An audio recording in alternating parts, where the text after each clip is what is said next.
Assalamualaikum warahmatullahi wabarakatuh. Salam sejahtera, Om Swastiastu. Kita berjumpa kembali di dalam pembahasan arsitektur klasik Eropa dalam rangkaian perkembangan arsitektur.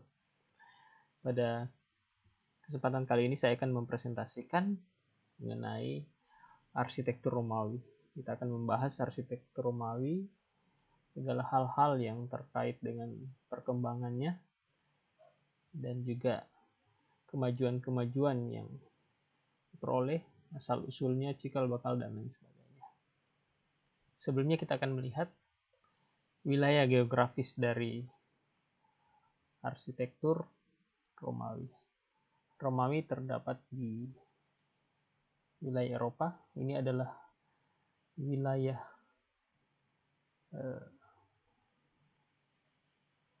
Romawi itu sendiri, meliputi wilayah Jerman sampai Italia. Italia adalah pusatnya dan beberapa juga di kawasan Asia. Ini adalah daerah pendudukan dari Romawi itu sendiri. Jadi wilayah awalnya adalah wilayah sebagian dari wilayah di Eropa. Di sini sampai ke bagian Mesopotamia dan wilayah-wilayah sekitarnya. Laut Hitam, Laut Aegean, Laut Adriatik, Laut Atlantik, Laut Mediterania, sampai pada sebagian di Laut Merah. Ini beberapa negaranya, Italia, Spain, dan juga Jerman. Itu adalah wilayah masuk di dalam wilayah Romawi sendiri.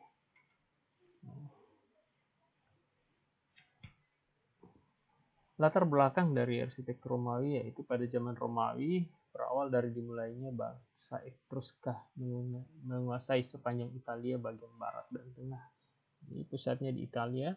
Suku Etruskan adalah kelompok suku yang mendiami wilayah Etruria yang merupakan cikal bakal dari bangsa Romawi yang memiliki budaya yang cukup tinggi sejak tahun 750 sampai 100 Masehi. Etruska merupakan kelompok yang sangat maju dalam arsitektur. Sehingga pada awal abad 7 sebelum Masehi, suku bangsa Etruska sudah membangun kota dengan dinding-dinding, pipa pembuangan air, sampai menguasai pada mengontrol sungai, sehingga permukaan airnya sama dengan rata-rata permukaan danau-danau. Jadi mereka adalah bangsa yang sudah memiliki peradaban, di mana mereka sudah memiliki kemampuan dalam hal arsitektur. Mereka sudah membangun kota pada saat itu. Dan kita melihat arsitektur Romawi pada masa kuno. Arsitektur Romawi kuno mengembangkan berbagai aspek yang berbeda dari arsitektur Yunani kuno. Jadi sebelum ada arsitektur Romawi kuno, yaitu arsitektur Yunani kuno, tapi pada arsitektur Romawi kuno sudah ada teknologi-teknologi baru yang mereka kembangkan di bidang arsitektur, yaitu adalah pelengkung dan kubah seperti ini. Ini adalah salah satu bentuk bangunan yang memiliki pelengkung, dan ini adalah contoh bentuk kubah yang merupakan kubah model Romawi kuno. Ini menciptakan suatu gaya arsitektur yang baru. Arsitektur Romawi berkembang di seluruh kekaisaran selama periode Pax Romana, dan penggunaan material-material baru khususnya beton merupakan ciri yang sangat penting. Jadi mereka sudah mulai mengenal beton dari campuran bahan-bahan alami yang sampai saat ini masih terus digunakan. Arsitektur Romawi mencakup periode dari berdirinya Republik Romawi pada tahun 509 Masehi sampai sekitar abad keempat Masehi. Jadi pada saat abad kuno akhir, atau arsitektur Bizantium. Gaya arsitektur Romawi terus mempengaruhi bangunan di bekas kekaisaran tersebut selama berabad-abad, dan gaya yang digunakan di Eropa Barat sejak sekitar tahun 1000 Masehi disebut arsitektur Romanesque untuk mencerminkan ketergantungannya pada bentuk-bentuk Romawi dasar. Ini kita melihat dari seni dan arsitekturnya. Seni dan arsitektur bangsa Romawi tidak terlepas dari pengaruh bentuk-bentuk seni bangsa lainnya. Ini bangsa Romawi meminjam bentuk seni-seni khususnya dari bangsa Yunani secara kreatif sedang membangun, mengubah dan mempertinggi warisan tersebut. Contohnya yaitu kuil Yunani yang fokusnya secara eksklusif pada eksterior yang seimbang. Nah, ini adalah bentuk bangunannya. Nah, dari arsitektur ini menggunakan lengkung-lengkung kubah dan pada puncaknya ini, dan Romawi juga membangun gedung-gedung dengan interior yang megah, interior yang luas, tembok-tembok raksasa, kubah yang meliputi. Ini adalah kuil Pantheon ya, kuil yang didirikan pada abad kedua. Ya, ini posisinya adalah kuil yang dimaksud.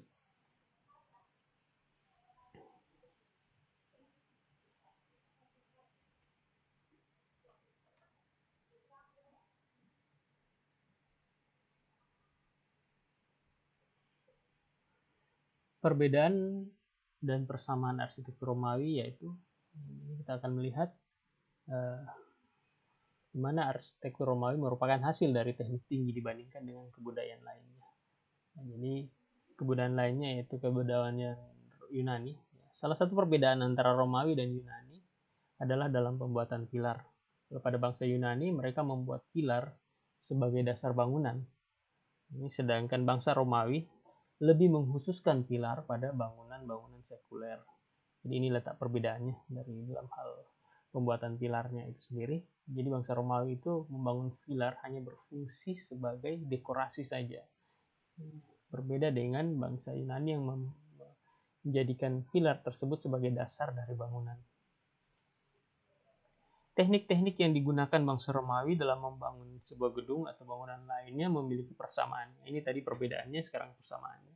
Jadi bangsa Yunani ini memiliki persamaan dengan bangsa Romawi dalam hal penerapan sistem kolom dan balut atau yang disebut order atau langgam ya. Sedangkan konstruksi dinding pada arsitektur Romawi ini ya dengan menggunakan batu sebagai bahan konstruksi utama. Jadi teknik pembuatan dengan memperhatikan penataan batu, lalu menggunakan sistem kolom dan balok atau order yang mengalami perkembangan pada masanya, karena menyesuaikan dengan kebutuhan dan keadaan alam. Konstruksi dinding pada batu zaman itu berkembang mulai dari yang diolah dengan cara yang sederhana atau yang biasa disebut cyclopean. Kemudian didapatkan konstruksi dindingnya dengan susunan batu yang dibentuk menjadi blok-blok, sehingga konstruksinya disebut rektangular, yaitu batu disusun setelah dibentuk blok segi empat yang sekarang dikenal dengan susunan bata. Kurang lebih seperti ini ya. Pada awal-awalnya seperti ini. Ini adalah salah satu bentuk kastil ya, di Eropa. Ini jadi cikal bakal dari pembuatan batu bata yang disusun pada bangunan ini berawal dari arsitektur Romawi. Sedangkan kontribusi dibilang arsitektur pada perkembangannya, yaitu bangsa Romawi memberikan kontribusi terhadap perkembangan yang penting dalam perumahan, sanitasi publik, dan misalnya jamban dan pemandian. Ini pada zaman itu mereka sudah membuat sistem-sistem seperti itu, sistem pembuangan, dan juga sistem untuk ya permandian seperti itu. Pada bangunan juga terdapat pemanas bawah lantai dalam bentuk hypocaustum. Ya, ini adalah bentuk hypocaustum. Ini yang terdapat pada arsitektur Romawi pada menyesuaikan dengan kondisi di sana, yaitu beriklim dingin. Jadi mereka menggunakan pemanas itu dari bawah lantai. Ini ada lantainya ditinggikan dan di sini dibuat pembakaran. Ya, dari pembakaran itu akan menghangatkan ruangan yang di atas. Dia akan memanaskan lantai dan juga akan menghangatkan ruangan. Ya. Ada juga penggunaan kaca mika pada waktu itu. Ya. Penggunaan kaca mika yang digunakan pada beberapa bagian, termasuk pada wilayah pemandian itu sendiri. Jadi kalau ini untuk menghangatkan tubuh, ini untuk mandi. Mereka juga bisa mengkondisikan mandi menggunakan air hangat dengan pemanas yang ada di bawah lantai ini. Ya. Pada arsitektur Romawi ada terkenal istilah pelengkung. Pelengkung ini adalah berada awalnya dari arsitektur Romawi. Pelengkung yang dimaksud itu adalah bidang bangunan yang menggantikan kolom ya. Pelengkung menjadi bagian yang penting karena berfungsi sebagai konstruksi menggantikan kolom dan balok. Berkat pelengkung, di berbagai bangunan besar dan tinggi dapat didirikan. Jadi meminimalisir adanya penggunaan kolom. Dinding keliling dengan gerbang berkonstruksi pelengkung Valerie pada abad ketiga. Ini salah satu pelengkungnya. Ya, jadi menjadi dikombinasikan pada bentuk ya. Ini tidak ada kolom, tapi ini menjadi fungsi secara struktural ya, menggantikan fungsi kolom itu sendiri. Yang berikutnya ada namanya pelengkung Augustus ya. Pelengkung Augustus itu terdapat di Perugia di wilayah Italia, dibangun pada akhir abad ke-11 sebelum Masehi. Nah, ini ya, pelengkungnya lebih besar. Tidak ada kolom di situ. Disusun dari susunan batu bata. Dengan sistem konstruksi pelengkung, maka kolom dan balok tidak diperlukan lagi. Dalam perkembangannya, bentuk kolom dan balok Yunani hanya menjadi bagian dari dekorasi.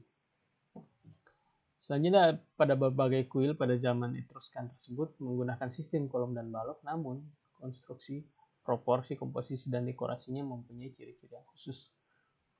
Yang berikutnya yang ketiga adalah pelengkung Konstantinus. Untuk mengabadikan kemenangannya, Konstantinus memutuskan untuk membangun sebuah pelengkung kejayaan. Ini adalah bentuknya. Di bagian atas pelengkung ditulis inskripsi yang ditujukan untuk dewa. Jadi tulisan-tulisan yang ditujukan untuk dewa terdapat pada bagian-bagian atas ini. Nah, sedangkan pada bagian bawahnya ini ada ukiran-ukiran yang menggambarkan pertempuran Konstantinus. Ada juga menggambarkan Konstantinus memasuki kota Roma dan kereta perang, dan juga memperlihatkan Konstantinus memberi uang pada orang-orang miskin. Inovasi pada pelengkung ini adalah digunakannya pewarna. Jadi kalau pada pelengkung-pelengkung sebelumnya tidak menggunakan warna, sedangkan pada pelengkung ini sudah menggunakan pewarna. Nah, ini sudah melapisi atau dengan yang sekarang dengan pengecatan, tapi dengan pengecatan model-model tertentu pada masa itu.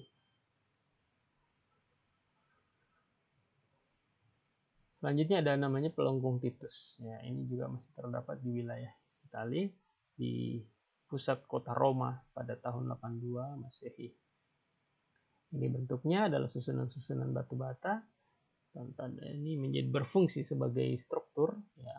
Pelengkung didirikan pada zaman Titus dengan menggunakan ukuran timbul dan untuk memperingati jatuhnya Yerusalem ke tangan orang-orang di Roma.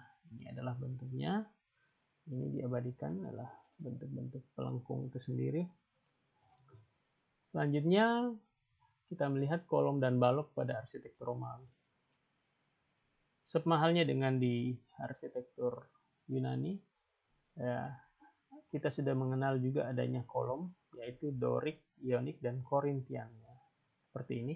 Ini adalah Doric, Ionik, dan Korintian. Ini adalah kolom yang diadopsi dari arsitektur Yunani.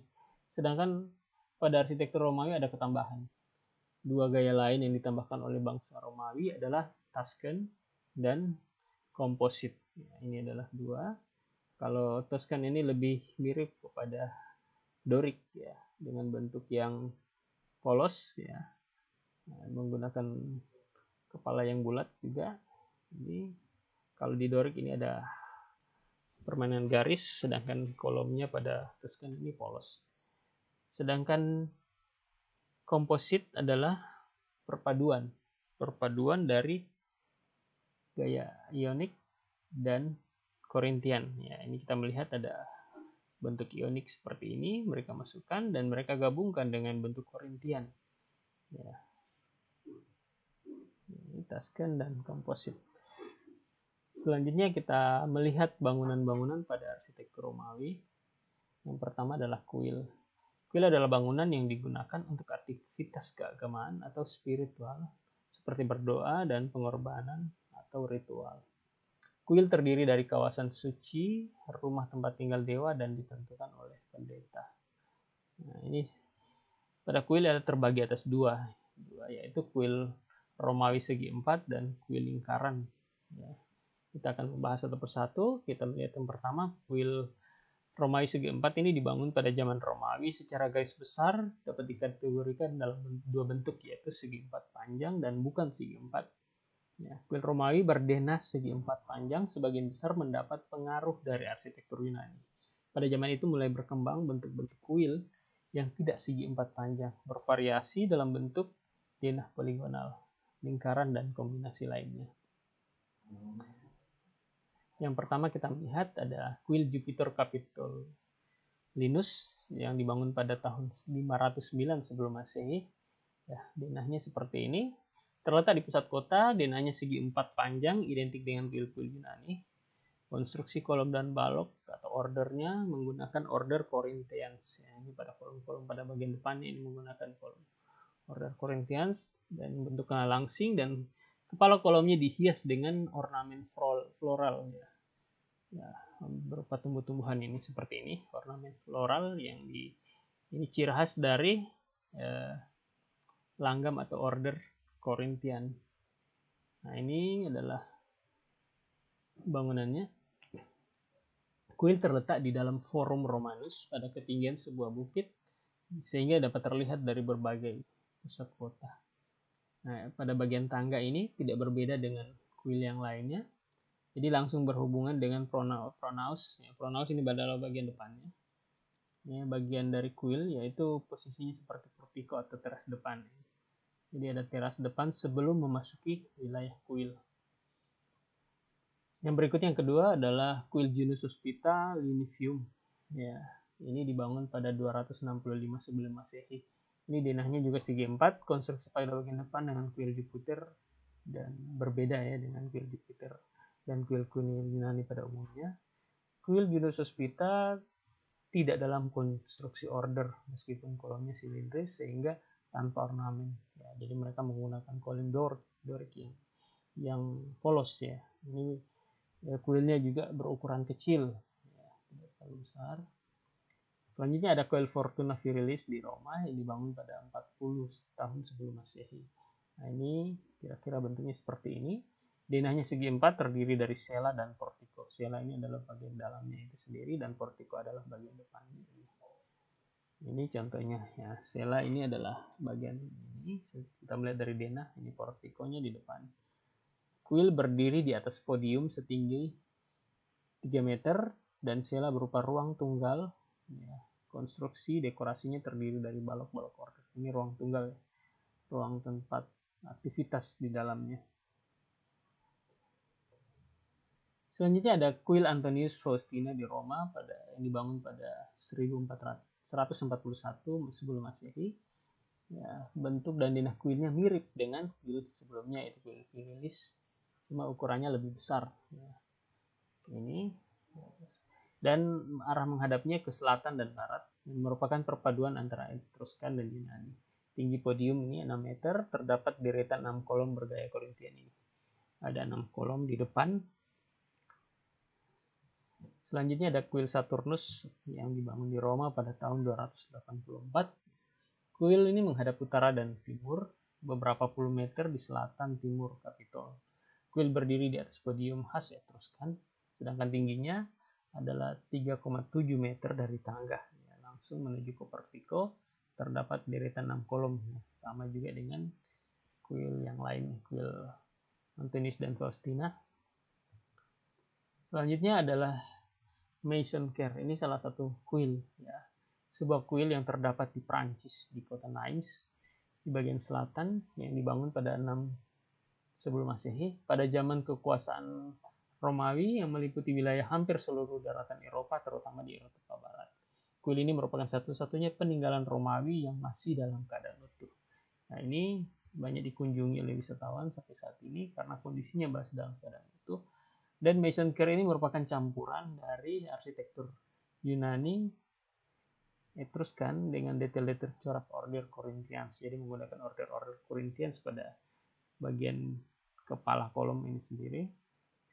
Dan bagian utama kuil berdiri di atas podium model Etruskan setinggi 3,66 meter. Ya, ini dari tangga masuk ke teras portiko di depan.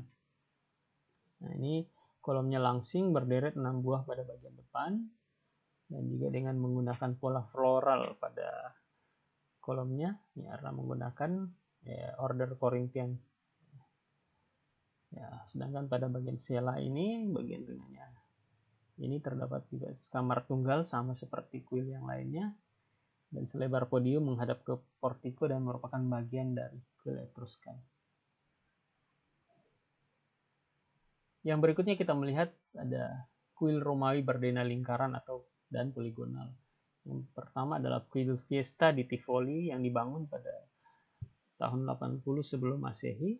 Ya, kuil ini tidak besar, podium menjadi tumpuan dari kuil denahnya yang berbentuk lingkaran dan diameternya adalah 7,32 meter. Ini sekelilingnya terdapat 18 kolom yang bercorak Korintian. 18 kolom yang melingkar dengan bentuk floral setinggi 7,16 ya, meter. Ini bentuk floral ya, dari ketinggiannya 7,16 meter. Dinding tidak menyatu dengan kolom sehingga berbentuk semacam teras keliling. Ya, ini seperti ini kita lihat ya, seperti teras keliling. Ya, dia tidak menyatu, dindingnya berdiri sendiri di dalam. Atap kuil mengikuti denahnya yang lingkarannya berbentuk kubah. Ya, karena bentuknya adalah denah, bentuk denahnya adalah lingkaran, otomatis atapnya juga berbentuk lingkaran atau kubah. Ya, menyesuaikan terhadap bentuk denahnya. Kuil ini merupakan cikal bakal dari konstruksi kubah yang lebih besar pada kuil-kuil Romawi hingga pada gereja-gereja pada zaman Bizantium. Yang berikutnya adalah kuil Pantheon Roma. Nah, ini kuil yang terbesar di zamannya yang berdenah lingkaran. Kuil terletak di tengah-tengah pusat kota seni, budaya, dan pemerintahan kota pada zaman Romawi. Nah, ini adalah kuil pada bagian belakangnya. Nah, ada bagian depannya, ini ada bentuk ya seperti yang lainnya berbentuk kotak, tapi posisi kuilnya adalah bagian belakangnya. Kuil dibangun oleh Raja Agrippa pada tahun 27 sebelum Masehi, kemudian direkonstruksi kembali oleh Raja Hadrian pada tahun 117 sampai 125 Masehi. Ini direnovasi kembali. Ruang utama berdenah lingkaran, ya, disebut rotunda, dan diatapi oleh sebuah kubah berdiameter 40 meter. Diameter bagian dalam 43,43. Nah, denah lingkarannya seperti ini, dikombinasikan dengan gerbang masuk berdenah. Ini jadi posisi gerbangnya saja ini adalah berbentuk kotak. Ini berbentuk segi 4. Nah, ini dikombinasikan dengan bentuk lingkaran. Pintu masuk terdapat di belakang juga konstruksi gerbang tersebut ya. Nah, pada portiko terdapat 16 kolom. Ya, portikonya ini terbuat dari granit utuh dan berderet 8 kolom pada ujung atas tangga. Nah, ini 8 kolom ujung atas tangga pada bagian depan.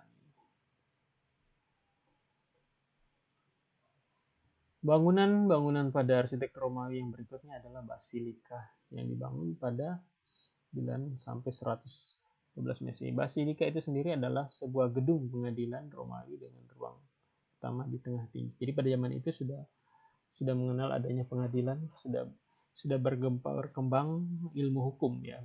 Makanya banyak terkenal tokoh-tokoh hukum, tokoh-tokoh filosofis.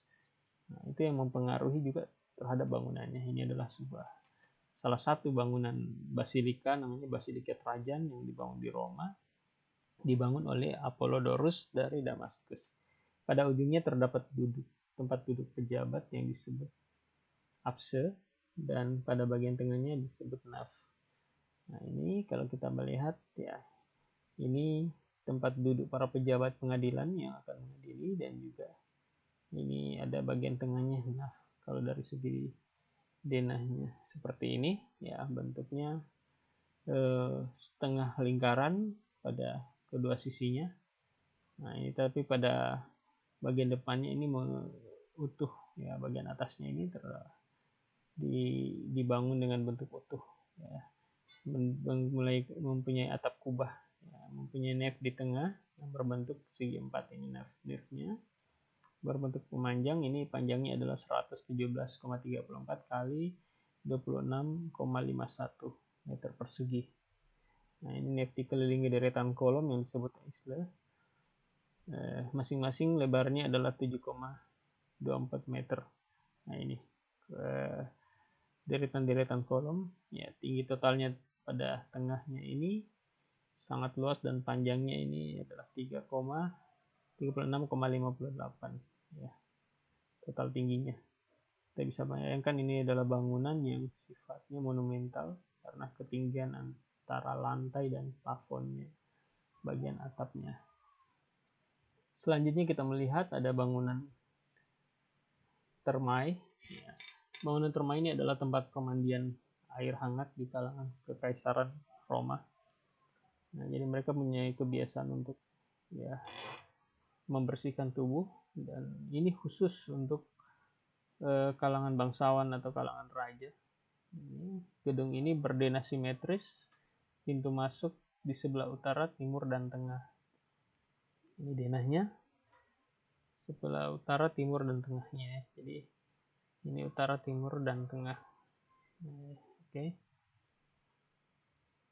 Utara, ya oke. Kita melihat di kiri kanannya langsung ada deretan tempat mandi di kedai tempat terdiri dari 2 lantai, denahnya berbentuk U.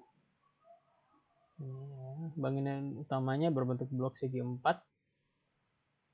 berukuran 228 kali 115,82 meter persegi dan dikelilingi oleh bentuk U oleh tempat mandi itu sendiri. Ini dikelilingi oleh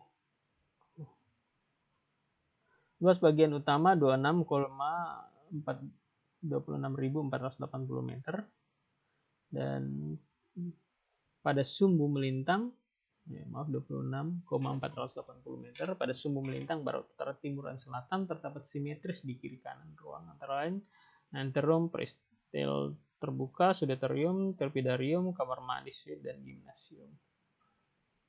Selanjutnya kita melihat ada bangunan-bangunan pada arsitektur Romawi yang lain adalah teater dan amfiteater. Ini adalah bangunan yang dibangun untuk melaksanakan kegiatan aktivitas di luar ruangan, jadi tidak di dalam gedung beratap ya, dari orang Yunani, sehingga ini adalah kebiasaan yang berasal dari orang-orang Yunani yang juga diikuti oleh bangsa-bangsa Romawi pada zaman itu, di zaman kuno, sehingga terungkap jelas antara lain adanya teater atau gedung teater yang terbuka juga adalah amfiteater. Selain mengembangkan budaya termasuk arsitektur pada wilayah jajahan, rupanya orang-orang Romawi juga mengadopsi budaya bangsa yang dijajah. Nah, jadi memang sebelumnya Romawi ini adalah wilayah jajahan Yunani. Setelah itu Romawi mengambil alih wilayah yang telah direbutnya. Kecenderungan semacam ini terungkap dengan banyaknya teater dibangun di semua kota di seluruh wilayah kekuasaan. Ini adalah bentuk teater. Ya. Teater salah satunya adalah Teater Marcellus yang terdapat di Roma yang dibangun pada 23 sampai 13 sebelum Masehi. Ini adalah salah satu dari bangunan jenis teater yang terletak di tengah-tengah kota Roma. Ini dari bentuk perspektifnya kita melihat tempat penonton berdenah setengah lingkaran. Ini adalah wilayah tempat penontonnya. Ya, dari kemiringan sisi bukit namun dengan dinding pelengkung-pelengkung. Pelengkung berderet pada dinding luar yang denahnya setengah lingkaran, terdiri dari 2 tingkat. Ya. Masing-masing pelengkung diapit oleh pilaster atau kolom yang menyatu dengan dinding. Ada kolom-kolom yang menyatu dengan dinding. Dan dalam hal ini dekorasinya ada 2 bentuk, yaitu Ionic dan Doric. Ya. Ini kolom-kolom yang digunakan. Ini area pertunjukan. Jadi tempat pertunjukan ini adalah bagian tengah ini. Selanjutnya ada tempat pertunjukan yang lain adalah amfiteater. Ini adalah bentuk amfiteater, adalah salah satunya adalah Colosseum Roma. Ini adalah bangunan yang sangat terkenal dan amfiteater terbesar dan termegah yang didirikan pada zaman Romawi. Dibangun atas perintah Vespasian pada tahun 70 Masehi dan diselesaikan pada Domitian pada 82 Masehi. Ini Colosseum tersebut itu adalah terletak di tengah kota Roma setelah timur kota Kuil Venus pada lembah antara 2 bukit, yaitu Equiline di utara dan Skyline di selatan. Colosseum adalah sejenis teater ya, terbuka dalam ukuran besar dan luas. Ya, ini adalah bangunan yang digunakan untuk kegiatan-kegiatan olahraga, termasuk pertandingan gladiator. Ya, gladiator itu adalah pertandingan antara sesama para budak, ya, dan juga para budak yang diadu dengan binatang buas seperti harimau, macan, dan lain sebagainya. Dan itu selain itu juga digunakan untuk upacara-upacara penting di dalam kekaisaran. Nah, ini adalah bentuk bangunannya, ada berbentuk lingkaran. Kolosium sangat luas, tinanya berbentuk elips ya. Garis tengahnya ini 189 kali 156,4 meter persegi. Nah, dinding keliling berbentuk juga elips atau oval, berderet melingkar 80 pelengkung dan bertingkat 3. Arena dikelilingi auditorium, ya, 3 berbentuk juga oval, berdiameter 27,47 meter kali 54,86 meter dan dikelilingi dinding setinggi 4,57 meter. Ini adalah bagian perspektifnya. Kemudian di balik atas dinding juga podium terdapat singgasana kaisar, tempat duduk para pejabat dan kerabat kekaisaran. Ini mereka duduk sebagai penonton untuk melihat pertunjukan. Dan belakangnya terdapat tempat duduk penonton atau meanium yang dapat menampung 5.000 orang pada masing-masing tingkatnya. Sangat besar sekali dengan kapasitas yang sangat besar. Selanjutnya yang berikutnya adalah salah satu bangunan yaitu jembatan saluran air atau disebut aqueduct. Ini bentuknya seperti ini. Dalam pengembangan wilayah jajahan Roma, konstruksi pelengkung sangat berperan terutama dalam membangun jembatan saluran air sendiri. Ini banyak dibangun pelengkung-pelengkung ini yang berfungsi sebagai berfungsi struktural ya, memberikan kekuatan ya. Jadi ini adalah pengganti kolom. Mereka tidak menggunakan kolom tapi menjadikan ini sebagai kolom struktur itu sendiri. Salah satu konstruksi luar biasa besarnya dibangun pada zaman Romawi adalah Pont du Grand di Nimes, Prancis, ya, berupa konstruksi jembatan yang mempunyai saluran air sepanjang 40 km dan mengalirkan air dari US ke Nimes. Ya, panjang aqueduct itu sendiri ini membentang ya, setinggi 47,24 meter di atas permukaan sungai. 47 meter ya, sampai ke bagian atas permukaan sungai dan lembah itu sendiri. Ini dia berdiri di atas sungai. Jembatan terdiri dari 3 tingkatan masing-masing berbeda dengan lebar pelengkung ini. Lebar pelengkungnya berbeda-beda. Ini pada bagian bawah besar, ya, mulai mengecil dan sangat kecil pada bagian atasnya. Nah, ini berfungsi juga untuk jalan manusia dan kendaraan di bagian tengahnya. Pelengkung terlebar pada bagian ini selebar sungai, yaitu 24,50 meter. Nah, ini menyesuaikan lebarnya sungai ya. Ya, jadi pada setiap sisi sungai ini memberikan akses perahu dan alat transportasi air untuk melewati di bawahnya. Yang semuanya pada bagian ini ada 5 buah, deretan pelengkung di atasnya ada 9. Nah, jadi di bawah 5, di atas 9. Masing-masing lebarnya berbeda tergantung yang ada di bawahnya. Paling lebar 24,50 dan terpendek adalah 15,30 meter. Yang teratas relatif jauh lebih kecil, semua lebarnya sama dan sebanyak 36 buah. Ini bagian atasnya ini ada terdapat 36 buah lengkungan. Selanjutnya kita melihat ciri-ciri khas pada arsitektur Romawi. Yang pertama kita pelajari yaitu arsitektur Romawi itu menggunakan konstruksi lengkung. Dan konstruksi lengkung pertama kali yang diciptakan oleh bangsa Yunani ini kemudian diadopsi oleh bangsa Romawi. Ini bangunan rancangannya, bangunan klasik dan Romawi tersebut. Ya. Ruangan terasa lebih luas karena tidak ada batasan yang tegas. Ini dan menggunakan atap kubah. Ya, arsitektur khas Romawi dikelilingi dengan atap yang berbentuk melengkung. Pada perkembangan selanjutnya bentuk atap ini mengalami perkembangan menjadi kubah. Atap kubah yang berwujud setengah bulatan ini menciptakan kesan megah pada bangunan ini. Salah satu bentuk atap kubah yang masih banyak digunakan hingga saat ini, bahkan di seluruh dunia termasuk di Indonesia juga menggunakan beberapa atap kubah yang bercirikan arsitektur Romawi. Yang selanjutnya, arsitektur Romawi tidak memakai batu utuh. Ya, jadi pada zaman dahulu orang menggunakan batu utuh sebagai material bangunan. Ya. Jadi batu-batuan ini kemudian disusun sedemikian rupa untuk membentuk konstruksi arsitektur sesuai keinginan. Namun berbeda dengan bangsa Romawi, mereka sudah tidak menggunakan batu utuh. Ini karena telah menemukan konstruksi lengkung tadi. Jadi batu-batu itu mereka tidak gunakan karena sudah mereka menggunakan konstruksi-konstruksi lengkung yang batu yang terukur ya, dengan bentuk-bentuk yang sama, membentuk batu bata dan sebagainya. Dari segi denah, arsitektur Romawi memiliki denah yang bervariasi. Bangsa Romawi berani melakukan eksplorasi terhadap denah bangunan-bangunannya. Kebanyakan mereka sering mengkombinasi denah segi 4, lingkaran, dan setengah lingkaran. Ini adalah bentuknya seperti ini. Ya, yang berikutnya ciri khas menggunakan kolom penghias. Kolom pada bangunan arsitektur Romawi tidak hanya berfungsi sebagai bagian dari konstruksi semata, tetapi juga berperan sebagai dekorasi. Nah, bagian kepala kolom ini biasa diisi dengan ornamen-ornamen bercorak floral. Ya, ini saya katakan tadi, ya, sebagian besar kuil di Romawi. Romawi menggunakan corak ornamen floral pada bagian atasnya, ya, dengan order Corinthians. Denahnya berbentuk simetris, termasuk peninggalan bangsa Romawi di bidang arsitektur yang bersifat abadi sampai saat ini. Prinsip desain ini bukan hanya digunakan sampai sekarang sebab merupakan kesan yang glamor dan sekejapnya. Jadi simetris artinya pada sisi kiri dan kanan mempunyai bentuk yang sama. Dia seimbang antara pada bagian kiri dan kanan jika dibelah pada bagian tengah. Ya.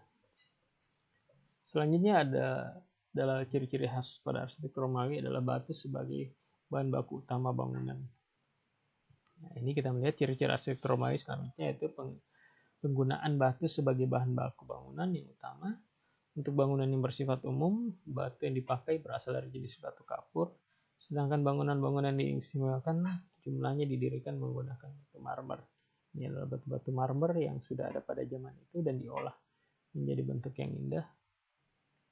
Selanjutnya kita akan menarik kesimpulan terhadap materi arsitektur Romawi. Ya. Roma mengadopsi secara keseluruhan pilar-pilar Yunani, yaitu Doric, Ionic, dan Korintian, yang selanjutnya digabung serta dikembangkan dengan gaya tambahan. Ini adalah komposit dan Tuscan. Yang berikutnya arsitek Romawi memanfaatkan beton. Ya, jadi pada zaman itu mereka sudah menggunakan beton yang digunakan sampai saat ini pada bangunan-bangunan.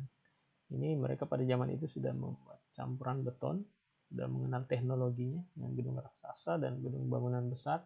Dengan menggunakan material ini, mereka mengembangkan gagasan pelengkung Etruska menjadi pola viaduk, aquaduk, pelengkung, dan kemenangan pada kubah-kubah raksasa.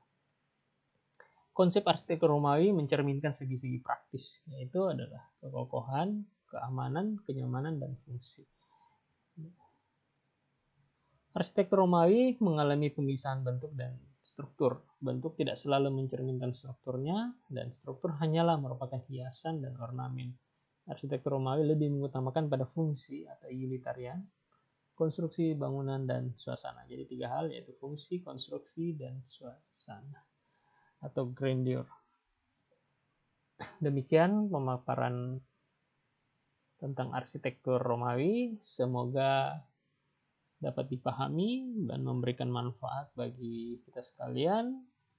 Terima kasih atas perhatiannya. Mohon maaf jika ada hal-hal yang kurang jelas dan belum terlalu dipahami. Selanjutnya, selamat berjumpa kembali di dalam pembahasan arsitektur lainnya. Terima kasih. Wassalamualaikum warahmatullahi wabarakatuh. Salam sejahtera bagi kita sekalian. Om Santi Santi Om.